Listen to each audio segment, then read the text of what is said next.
사연을 소개하겠습니다. 회사에서 일을 하고 있는데 아내에게 전화가 걸려왔습니다. 여보, 나 찾았어. 드디어 찾았다고. 찾긴 뭘 찾아? 자전거 말이야. 아내의 목소리가 한껏 들떠 있었어요. 자전거? 순간 제가 기억을 더듬으며 중얼거렸는데요. 연우 자전거 말이야. 아주버님이 사준 거랑 똑같은 거 찾았다고.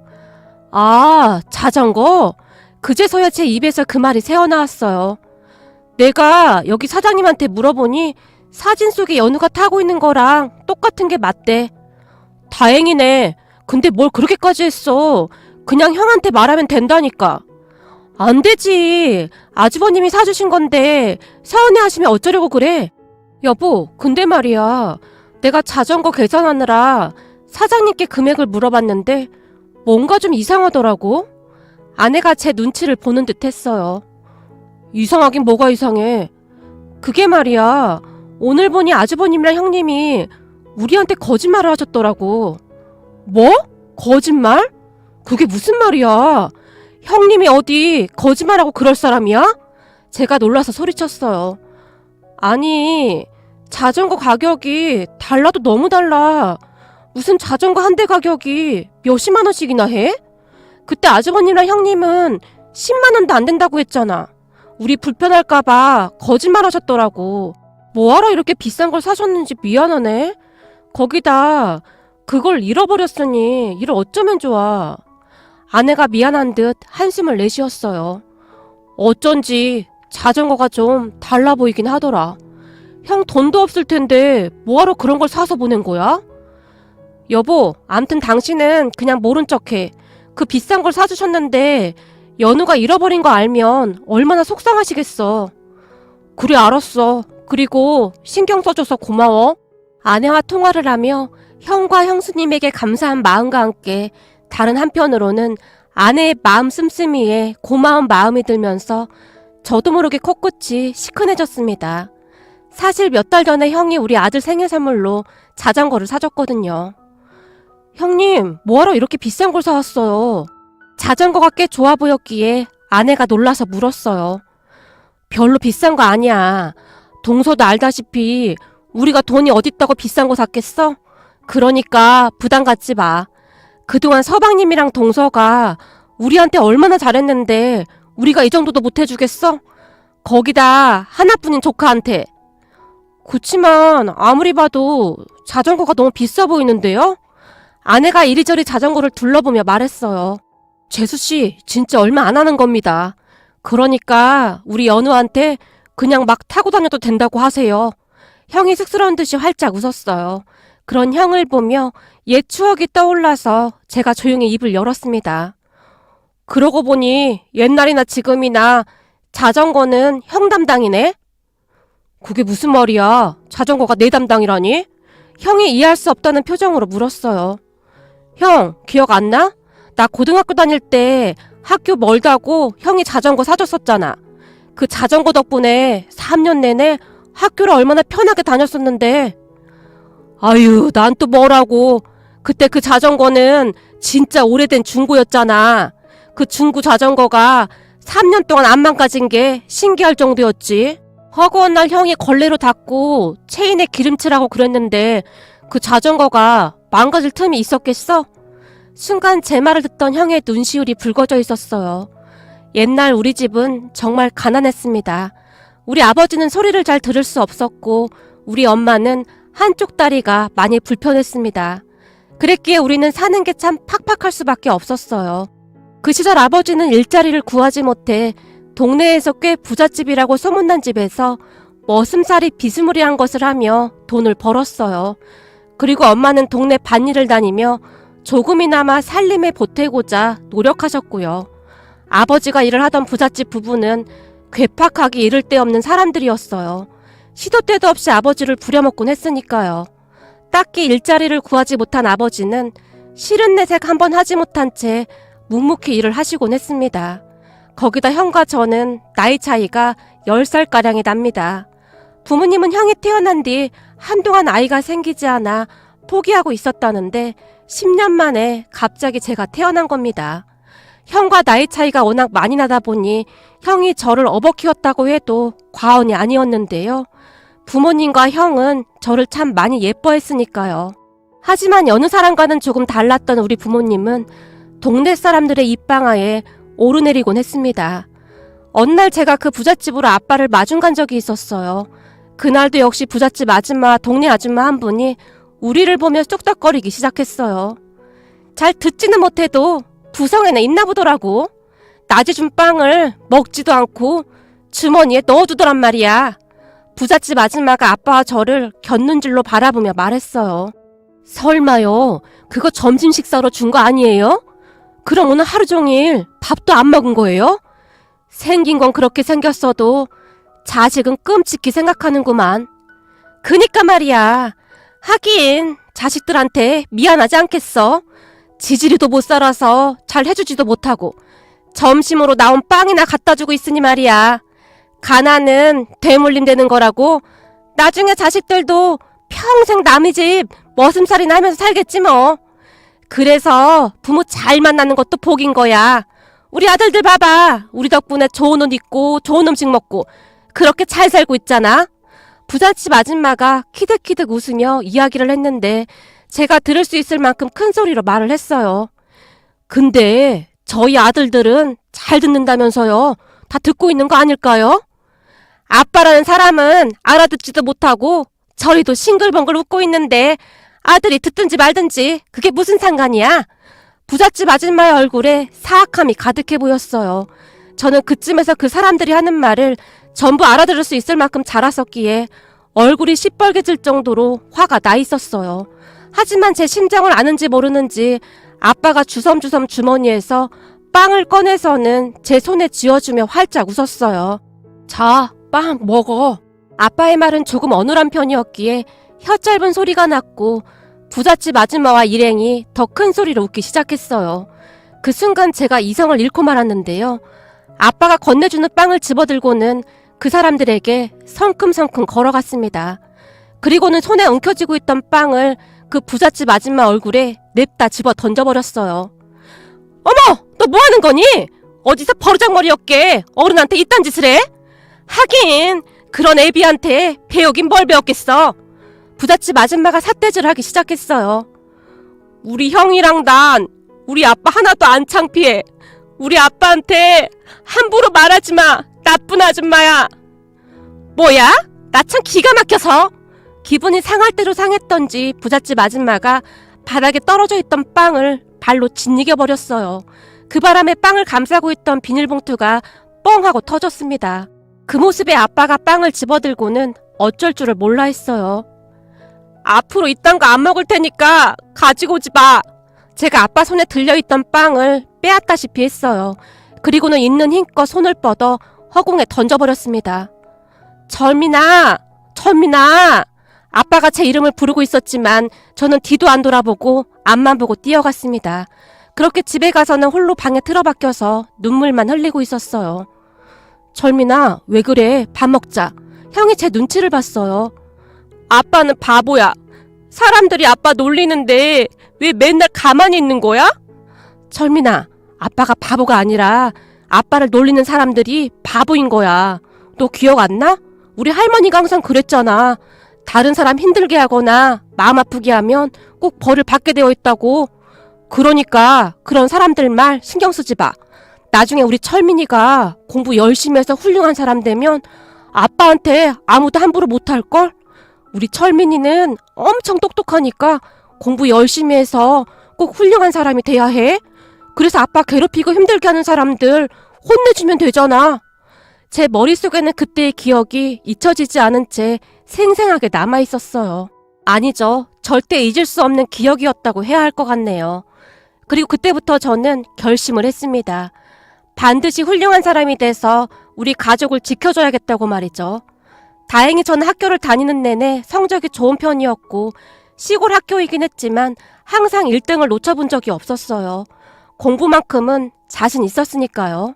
제가 그토록 공부를 열심히 한 이유가 또 하나 있었는데요. 그 부잣집 아줌마의 아들과 제가 같은 또래였기에 그 아줌마의 코를 납작하게 만들어주고 싶었거든요. 이번에도 철맨이가 또 1등이야? 네가 뭐가 부족해서 저런 애한테 맨날 지는 거야? 엄마가 너한테 더 이상 어떻게 해주니? 제발 정신 차리고 공부 좀 해봐. 동네 입구에서 아들을 기다리던 부잣집 아줌마가 급히 성적표를 받아들고는 아들을 나무라고 있었어요. 그 모습을 보며 그동안의 서름에 대한 보상을 받는 듯한 그런 기분까지 들었어요. 당신네 집이 아무리 돈이 많아도 내가 당신 아들보다 공부는 더 잘해. 뭐 그런 생각을 하고 있었으니까요. 그렇게 시간이 흘러 저는 고등학생이 되었는데 집에서 학교까지 거리가 꽤 멀었어요. 다른 친구들은 집에서 자전거를 사주거나 해서 편하게 다녔지만 우리 집은 그런 형편이 되지 않았기에 자전거를 갖겠다는 생각 자체를 해본 적이 단 한 번도 없었습니다. 그러던 어느 날 아침 일찍 학교에 가기 위해 가방을 메고 마당으로 나왔는데요. 새벽 일찍 일어난 형이 분주하게 움직이고 있었어요. 그때쯤 형은 작은 공장에 취업을 해서 돈을 벌고 있었습니다. 형, 그게 뭐야? 철민아, 너 학교 멀어서 다니기 힘들었었지? 형이 그동안 조금씩 모은 돈으로 이 자전거 샀어. 비록 새 건 아니지만 타고 다니는 데는 문제 없을 거야. 우선 이거 타고 다녀. 형이 더 열심히 돈 벌어서 새 자전거 사줄게. 형이 저를 보며 활짝 웃고 있었는데요. 도대체 자전거를 얼마나 닦았던 것인지 중고 자전거가 반짝반짝 빛이 날 정도였어요. 형, 난 괜찮은데 뭐하러 샀어? 너 앞으로 공부할 시간도 부족한데 왔다 갔다 시간이 너무 많이 걸리잖아. 그 시간 아껴서 공부 열심히 해. 형이 너 대학까지는 꼭 보내줄 테니까. 괜찮대도? 나도 고등학교 졸업하고 나서 바로 취업할 거야. 말도 안 되는 소리 하지 마. 엄마 아빠한테 자식이 우리 둘밖에 없는데 한 사람이라도 당당히 대학 나와서 성공해야 할 거 아니야. 너 형 말 잊었어? 네가 성공해야 다른 사람들이 엄마 아빠한테 함부로 안 하는 거야. 그러니까 정신 바짝 차리고 공부해. 형, 진짜 미안해. 항상 나 때문에 형이 고생만 하는 것 같아. 아니야. 형은 네가 웃는 모습만 봐도 그냥 행복해. 우선은 이 자전거 타고 다니면서 열심히 공부해. 형이 돈 좀 모아지면 좋은 자전거로 바꿔줄게. 그런 형의 말에 순식간에 제 눈시울이 붉어졌습니다. 그렇듯 제게 있어 형은 부모님과도 같은 존재였어요. 그 뒤에도 형은 꼭두새벽부터 일어나서 매일같이 자전거를 닦고 또 닦았습니다. 형이 자전거 체인에 기름을 칠하고 나면 손이 새까맣게 되기 일쑤였어요. 하지만 형의 얼굴은 세상을 다 가진 듯 행복해 보였습니다. 제가 행복해하면 형도 마냥 행복하다는 듯이 활짝 웃곤 했으니까요. 그런 형과 부모님 덕분에 저는 대학에 들어갈 수 있었어요. 친구들이 독종이라고 할 정도로 공부만 했거든요. 그때 당시 학비 걱정이 많이 되었던 저는 지방 국립대를 선택했습니다. 성적이 좋은 편이었기에 장학금을 받을 수 있다고 했거든요. 하지만 형은 그것을 보며 그렇게 안타까워할 수가 없었어요. 형이 어떻게든 돈은 마련해 볼 테니까 서울에 있는 대학으로 가자. 형이 애원하다시피 제게 몇 번이나 말을 했어요. 형, 지방대긴 하지만 국립대라 괜찮아. 그리고 나중에 공부 열심히 해서 서울에 있는 명문대 대학원을 가도 되는 거고. 제가 형을 달랬지만 형의 표정이 내내 좋지가 않았어요. 그런 제 이야기를 들은 그 부잣집 아줌마가 득달같이 달려와서 비웃었다고 합니다. 지방대 갔다며? 1등 한다고 그렇게 자랑질하더니만 결국 우리 아들이랑 다를 바가 없네. 라고 비꼬듯이 말했다고 했으니까요. 하지만 저는 부잣집 아줌마를 상관조차 하지 않은 채 대학에 입학을 했고 대학을 다니는 동안에도 정말 열심히 공부를 했습니다. 거기다 틈틈이 아르바이트도 하면서 대학원에 들어갈 준비도 했고요. 그때 당시 과외 아르바이트를 했었는데 영어에 재능이 있었기에 제가 가르치는 학생들의 성적이 눈에 띄게 올라가곤 했어요. 그렇게 꼬리에 꼬리를 물고 소문이 나기 시작했고 순식간에 제 몸값도 올라갔어요. 덕분에 집에 생활비를 보태기도 했습니다. 그리고 저는 몇 년 뒤 서울 명문대 대학원에 당당히 들어갈 수 있었습니다. 대학원 공부를 마친 다음에는 과외하던 기억을 되살려 어느 학원에서 영어 강사를 하기 시작했는데 정말이지 생각지도 못하게 그게 대박이 났습니다. 그러면서 알게 된 사실인데요. 제게는 사람을 가르치는 기가 막힌 능력이 있었더라고요. 제 방법이 통했던 것인지 학생들의 영어 성적이 눈에 띄게 오르곤 했으니까요. 그렇게 얼마 뒤 저는 일명 스타 강사라는 타이틀까지 갖게 되었어요.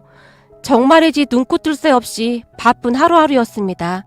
이게 참 대단했던 것이 유학 한번 다녀온 적 없는 영어 강사가 학생들의 성적을 단기간에 올려준다는 소문이 여기저기 나기 시작했거든요. 덕분에 저는 그곳에서 돈도 꽤 많이 벌게 되었습니다.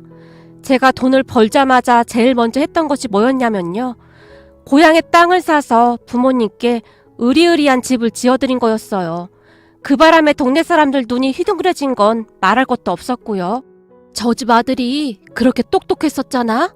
지금 서울에서 영어 가르치는데 돈을 그렇게 많이 번대. 그래서 부모 집도 지어줬다지 뭐야. 그러게 그동안 동네에서 서름이란 서름은 다 받고 살던 사람들이 이제는 좀 편히 살겠구만. 그리고는 부모님을 대하는 동네 사람들의 태도부터 바뀌어 갔어요. 그 뒤부터는 동네 사람들이 부모님께 함부로 행동하지 않았거든요. 하지만 그 뒤에도 가끔 부잣집 아줌마가 우리 아빠에게 함부로 하곤 했는데요. 어이 김씨, 내 우리 집 와서 일 좀 해줄 수 있지? 부잣집 아줌마가 아빠에게 명령하듯이 말을 했다는데요.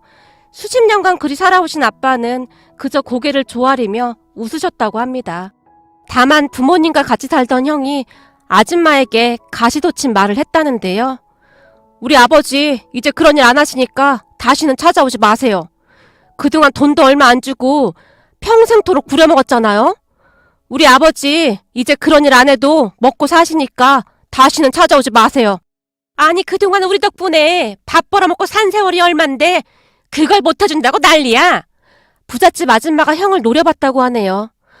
꼴랑 돈 몇 푼에 우리 아버지한테 쇠가 빠지게 일 시키고 점심으로 빵 쪼가리 하나 던져줬으면서 그런 말 하면 안 되는 거 아닙니까? 온 동네가 다 아는 사실인데 양심이 좀 있어야죠. 형이 씩씩거리며 부잣집 아줌마를 내쫓아버렸답니다. 그 뒤 저는 돈을 더욱 많이 벌게 되었고 학원까지 차리게 되었어요. 그리고 형은 얼마 뒤 같은 회사 직원과 결혼을 하게 되었습니다. 형수님 또한 형만큼 좋은 분이셨는데요. 부모님께도 그렇게 잘할 수가 없었어요. 정말이지 하루하루가 평화로운 그런 날들이었어요. 그러던 어느 날 제가 형에게 통장 하나를 건넸습니다. 아니 이게 뭐냐? 형, 그동안 나 키우느라 고생했어. 형도 알다시피 나 돈 엄청 많이 벌었잖아. 그동안 바빠서 통장 확인해볼 시간도 없었는데 얼마 전에 보니까 돈이 이렇게나 많이 모아진 거 있지? 그래? 잘했다. 내 동생이 정말 성공했구나. 형의 눈에 눈물이 그렁그렁했어요. 그래서 말인데 이 돈으로 아파트 하나 사. 뭐? 아파트? 우리 동네 아파트가 어딨어? 무슨 말을 하느냐는 듯이 형이 저를 바라봤어요. 아니, 대전 쪽에 아파트 많잖아. 거기서 하나 사라고. 조카들 태어나면 교육 때문이라도 대전에서 살아야 할 거 아니야. 됐다. 내가 왜 네 돈으로 아파트를 사? 형, 이건 나 혼자 잘나서 번 돈이 아니야. 사실 형이 없었으면 내가 이렇게 성공이나 했겠어? 형은 몰랐겠지만 그 시절 새벽부터 일어나서 자전거 닦던 형의 모습이 난 아직도 잊혀지지가 않아. 그래서 더욱 이를 악물고 살았던 거야. 그러니까 부담 갖지 말고 아파트 하나 장만해. 됐어. 난 절대 그렇게 못해. 네가 얼마나 힘들게 번 돈인데 내가 그 돈을 받아? 형이 통장 안에 돈을 확인도 하지 않은 채 나가려고 했어요. 그런 형을 제가 붙들어 앉혔습니다. 형, 이래야 내 마음이 좀 편할 것 같아. 형이 아파트 사서 잘 가지고 있다가 나 힘들면 그때 도와줘도 되잖아? 사업하는 사람은 언제 어떻게 될지 모르거든? 그러니까 형이 잘 좀 가지고 있다가 나 힘들면 그때 돌려줘. 그건 괜찮은 거지? 제가 간절한 눈빛으로 형을 바라봤어요. 그럼 나중에 너 힘들면 꼭 말해. 형이 잘 가지고 있을 테니까. 그제서야 형이 허락을 했습니다. 그 뒤에 우리는 형 앞으로 아파트를 하나 샀습니다. 형한테 잠시 맡겨둔다는 조건으로 말이죠. 하지만 아내도 그렇고 저도 그렇고 그건 형의 몫이라고 생각하고 있습니다. 우리가 받지 않겠다는데 형도 별 수 없지 않겠습니까? 그런 제게 미안한 마음이 들었던지 형이 우리 아들에게 그 비싼 자전거를 사줬던 모양입니다. 사실 얼마 전에 형과 형수님이 사준 그 자전거를 타고 나갔다가 아들이 잃어버리고 들어왔었거든요. 그날 퇴근해서 집에 들어갔는데 아내가 잔뜩 화를 내고 있었어요. 너 그거 큰아빠 큰엄마가 사준 건데 그걸 잃어버리면 어떡해. 잘 생각해봐. 어디다 뒀어? 아내가 잔뜩 인상까지 쓴 채 아들을 다그쳤어요. 몰라. 난 진짜 기억이 안 난단 말이야. 다시 잘 생각해봐. 얼른 나가서 찾아보자. 아내가 아들과 저까지 데리고 아파트 주변을 샅샅이 뒤지고 다녔지만 자전거는 보이지 않았어요. 그 바람에 아내의 걱정이 태산이었는데요. 혹여나 형과 형수님께서 서운해하실까봐 걱정을 하는 듯 해보였어요. 그러더니 며칠 만에 똑같은 자전거를 샀다고 신나서 제게 연락을 했던 거였고요. 그런데 우리 아내가 워낙 알뜰한 편이라 자전거 가격을 보고 상당히 놀란 듯 했어요. 그런 아내를 보며 고맙기도 하고 미안하기도 했습니다. 아내 또한 형수님과 마찬가지로 참 좋은 사람이거든요. 제가 아내와 결혼한 이유 중에 하나가 있었는데 처음 우리 부모님을 만났을 때 우리 부모님을 바라보는 아내의 눈빛이 따뜻하게 그지없었거든요. 하지만 그런 따뜻한 마음을 가진 아내는 혹여나 동네 사람들이 습관처럼 우리 부모님을 무시하거나 하면 절대 참지 않는답니다. 어느 날 우리 가족이 본가에 내려갔습니다. 엄마와 아내가 동네 슈퍼에 다녀오던 길이었다는데요. 우리 아들이 저를 닮아서 그랬는지 빵을 참 좋아했거든요. 그런 아들에게 빵을 먹이고 싶었던 엄마가 슈퍼에서 이런저런 빵과 과자를 사서 집으로 돌아오던 길이었답니다. 그런데 평생토록 우리 부모님을 부려먹던 그 악랄한 아줌마가 마치 우리 아내가 들으라는 듯이 말을 했다고 합니다. 평생을 남의 집 일해서 먹고 살던 사람들이 팔자가 폈고만 폈어. 예전에는 강냉이 죽도 못 먹은 사람 마냥 비실비실 그렇게 다니더니 자식들 잘 돼서 잘 먹고 잘 사는구만. 근데 저런 사람들한테 어떻게 저런 자식들이 나왔을까 그래? 어디에 복이 있어서 자식들이 저리도 잘 될까나? 예전에는 내 눈도 똑바로 못 쳐다보던 사람들이었는데 라는 말을 한 적이 있었는데요. 아주머니, 지금 뭐라고 하셨어요? 화가 머리끝까지 난 아내가 그 못된 아줌마에게 소리까지 질렀다네요. 아니, 내가 못할 말 했나? 예전에는 새댁 시부모가 나한테 말도 못 붙였어. 동네 사람들한테 다 물어봐. 내 말이 틀린가? 내가 듣기로 둘째 며느리가 좋은 대학 나왔다고 하더니만 말하는 싹수를 보니 영 아닌 것 같구만. 아주머니야말로 말하는 태도가 아주 잘못되셨네요. 앞으로 다시 한번 우리 시부모님께 함부로 행동하시면 가만 안 있을 겁니다. 아니 가만 안 있으면 어쩔 건데 젊은 세대기 아주 싸가지가 없네. 하긴 그럼 머슴 집안의 며느리로 들어올 정도면 오죽하겠어.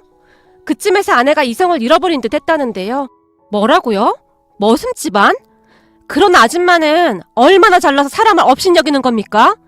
아줌마가 그렇게 사니까 아줌마 아들 며느리랑 연 끊고 사는 거 아닙니까? 제가 가만히 들어보니 아줌마 아들 며느리가 돈까지 홀라당 가지고 가서는 아예 연락 끊었다면서요? 세상 어느 자식들이 그런 짓을 한답니까? 그러니까 인생 똑바로 사세요. 우리 시부모님처럼 정직하게 열심히 사셨다면 그런 일은 없었겠죠. 뭐야? 너 지금 말 다 했어? 아내의 말에 화가 날 대로 난 부잣집 아줌마가 아내에게 달려들었다는데요. 그 모습을 보며 엄마의 눈이 순식간에 뒤집어졌다고 하네요. 이 여편네가 감히 우리 며느리한테 뭐하는 짓이야? 그동안 우리한테 함부로 하는 건 내가 다 참았지만 우리 며느리한테 함부로 하는 건 절대 못 참아. 어디서 우리 귀한 며느리한테 망나니 같은 행동을 해? 엄마의 목소리가 쩌렁쩌렁하게 울렸다고 합니다. 그리고는 엄마가 손에 들고 있던 비닐봉지에서 뭔가를 막 꺼내기 시작하셨다는데요. 비닐봉지 안에 들어있던 동그란 크림빵을 꺼내더니만 크림빵을 감싸고 있던 비닐을 마구마구 찢어버리시더니 크림빵을 움켜쥐시고는 순식간에 그 못된 아줌마의 얼굴에 크림빵을 마구마구 문질러 버렸답니다. 내가 이 빵만 보면 옛날 일이 떠올라. 당신이 그때 이 빵을 발로 뭉개버렸었잖아. 우리 아들이 얼마나 충격받았었는지 알기나 해? 한이 맺힐 대로 맺혔던 엄마가 마구마구 소리를 질렀답니다. 그 바람에 그 못된 아줌마의 얼굴이 크림 범벅이 되었다는데요. 아! 이게 진짜 뭐야! 너 뭐하는 거야? 너 정신 나갔어? 저기 정섭이 엄마! 그렇게 보고만 있을 거야? 못된 아줌마가 마치 미친 사람처럼 방방 뛰다가는 평소 아삼육이던 동네 아줌마에게 외쳤다는데요. 아니 왜 나한테 그래요? 난 모르는 일입니다. 동네 아줌마가 슬금슬금 도망가더랍니다. 그 바람에 동네 사람들이 구경하고 난리도 아니었답니다. 생각해보세요. 평생을 약자로 살았던 부모님께서는 살면서 단 한 번도 그러한 말과 행동을 한 적이 없는 분들이셨거든요. 설령 동네 사람들이 무슨 말을 하던 그냥 웃어 넘겨버리곤 했으니까요. 그랬던 엄마가 갑자기 돌변을 하자 그 악독한 여자의 얼굴이 사색이 되었다는데요. 야! 너 뭐하는 짓이야? 얼마 전까지는 내 눈도 제대로 못 마주치던 인간이 나한테 감히 이딴 짓을 해? 그 여자가 말까지 더듬으며 순식간에 엄마에게 달려들어 엄마의 머리채를 잡고 늘어지더랍니다. 지금 우리 어머님한테 뭐 하는 거예요? 우리 아내가 미쳐 날뛰는 그 여자를 온몸으로 막았다는데요. 이미 눈이 돌아갈 대로 돌아간 여자가 더욱 흥분을 한 채 날뛰더랍니다. 그 모습을 지켜보던 어떤 동네분이 급히 본가에 있던 형수님에게 뛰어가서 다 말을 한 모양인데요. 형수님이 손에 무엇인가를 들고 득달같이 쫓아왔다고 했으니까요. 그리고는 그 악랄한 여자 얼굴에 들고 있던 찬물을 확 끼얹어 버렸답니다. 얘, 나 냉수 먹고 속 차려요! 라고 하면서 말이죠. 형수님 행동에 동네 사람들이 키득키득 웃고 난리도 아니었답니다. 아휴, 쪽팔려! 이게 무슨 개망신이야! 라며 걸음아 나달려라 도망을 쳤다고 하네요. 동서, 괜찮아? 이럴 땐 얼음물을 끼얹어 버렸어야 했는데 마음이 급해서 내가 그냥 물만 가져왔지 뭐야? 근데 동서 예쁜 얼굴이 엉망이 됐네. 내가 저 못돼 처먹은 여자를 가만 안 둘 참이야. 우리 아내의 얼굴을 보고 부하가 치밀어 오른 형수님이 들고 있던 바가지를 내팽개치고는 그 못된 아줌마를 쫓아가려고 했답니다. 형님, 저 진짜 괜찮아요. 정말이에요. 얼른 집에 가요. 어머님께서 많이 놀라셨잖아요. 아내가 형수님을 말렸다고 하네요. 잠시 후에 형과 제가 외출했다가 집 안으로 들어갔는데요. 아내가 거실 소파에 앉아서 계란으로 눈두덩이를 비비고 있었어요. 그리고 엄마 아버지가 그 옆에 앉아서 걱정 가득한 모습으로 아내의 얼굴만 바라보고 있었고요. 특히나 엄마의 눈에는 눈물이 그렁그렁해 있었어요. 괜히 우리 때문에 얼굴이 이렇게 돼서 어쩌니 그래? 어머님, 저 진짜 괜찮아요. 그리고 그 아줌마 얼굴 봤죠? 얼굴에 크림빵 범벅을 하고 물까지 뒤집어 쓰고 미친 사람 마냥 두 팔을 허공으로 휘저어대는데 어찌나 속이 후련했는지 몰라요. 어머님, 앞으로는 그렇게 당당하게 사세요. 우리 가족 모두 어머님, 아버님을 존경하고 있어요. 그러니까 절대 기죽지 마시고 아까처럼 그렇게 행동하세요. 그 모습을 보고 형과 제가 놀란 채 입만 딱 벌리고 있었는데요. 여보, 당신 얼굴이 왜 그래? 재수씨, 무슨 일이에요? 아니, 우리 어머님 업신여기던 그 여자가 잠시 정신이 헷가닥해가지고 내가 우리 어머님 지켜드리려고 온몸을 던져 막았잖아? 그러다가 그만 이렇게 됐어. 이를 악물고 달라들었지 뭐. 그 여자가 혼비백산하는 게 어찌나 웃기던지 당신도 봤어야 했는데 아내가 배까지 움켜잡은 채 까르르 웃어댔어요. 우리 동서랑 내가 힘을 합하니까 천하무적이 됐다니까. 우린 이제 무서울 게 하나도 없어. 형수님조차도 큰 소리로 웃으셨어요. 그리고 그 모습을 보며 형과 제 눈가가 촉촉해졌는데요. 옹기종기 앉아서 웃고 있는 가족들을 보며 그 어느 때보다 행복함을 느꼈거든요. 아마 형도 제 마음과 똑같지 않았을까 생각해봅니다. 문득 아들이 공원에서 자전거 페달을 힘차게 밟고 있는 모습을 보며 그동안 우리가 살아온 인생이 주마등처럼 스치고 지나갔습니다. 저는 자전거만 보면 우리 형이 꼭두 새벽부터 일어나서 자전거를 닦던 모습이 떠오르곤 하거든요. 그때 그 시절 동생을 위해 자전거를 닦고 또 닦았던 형은 어떤 마음이었을까요? 평생토록 그런 형의 마음을 제가 감히 따라갈 수나 있을까요? 그런 형의 모습을 마음속 깊이 간직한 채 살아가야겠다고 다짐해봅니다. 오늘의 사연은 여기까지였습니다. 즐겁게 보셨다면 구독, 좋아요 부탁드립니다. 고맙습니다.